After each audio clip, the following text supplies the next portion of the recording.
Hey everyone, and welcome back with Math with Miss Santos. This time we have solving equations with multiplication or division. So, of course, we're always going to solve it with an algorithm and then a model to justify. Okay, so we have 3 multiplied x equals negative 12. Now with this model, there's x tiles and then there's negative tiles.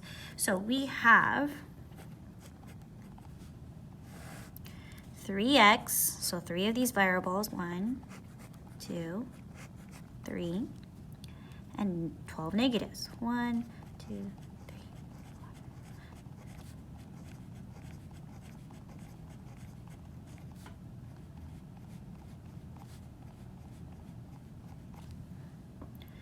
So now we just showed the problem, okay? In this part, our goal is still trying to find out for 1x. Well, if there are 3 of them, like we have 3 people, we want to divide this equally, as if this is money. You want to divide that into equal groups.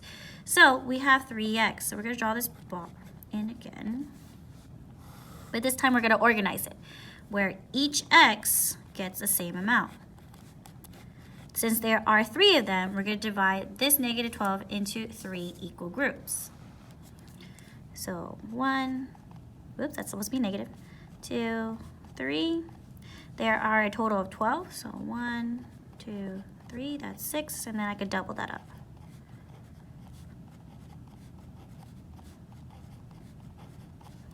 So now we could see that 1, 2, 3 groups, and each one will get 1. Now, dividing into equal groups is using division. So we're going to use the fraction bar to represent division. And if we're dividing this into 3 equal groups, therefore this is divided into 3 equal groups. Now we're going to simplify.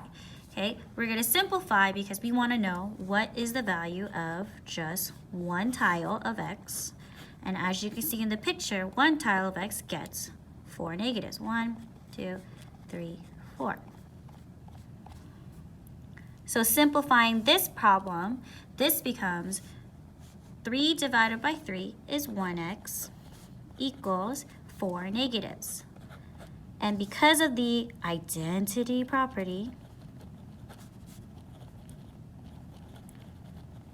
instead of 1x, this becomes x equals negative 4.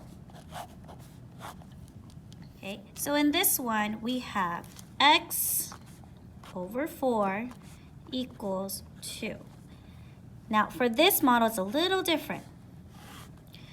If you keep in mind, x divided by 4 is taking one tile of x into 4 equal parts. And those equal parts are now fourths.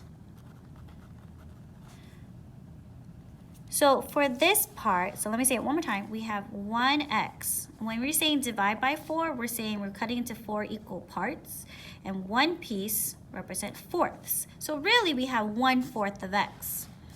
So we have, this is our 1/4 of x. And we're saying that the 1/4 of x is the same weight as 2 positives. Our goal is still to get 1x, meaning 1 whole x. So this is saying I need 4/4, 1/4, 1/4, 1/4, 1/4 to get 1 whole x. These are all x's. So if one part is 2, that means I need 4 of these 2. So 1, 2, 3, 4. That's 2 groups, 5, 6, 7, 8. That's another 2. They're all positive. So when I'm getting multiple groups, this is multiplying by 4. And when we actually multiply, we have 4/4, as you can see, 4/4, x equals 8 of them. Now we're going to simplify.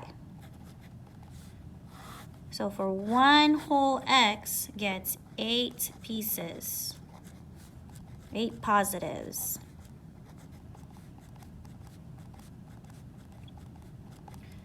giving us 1x equals 8. And we're back to the identity property where 1x is the same as just x equals 8. And there you have it.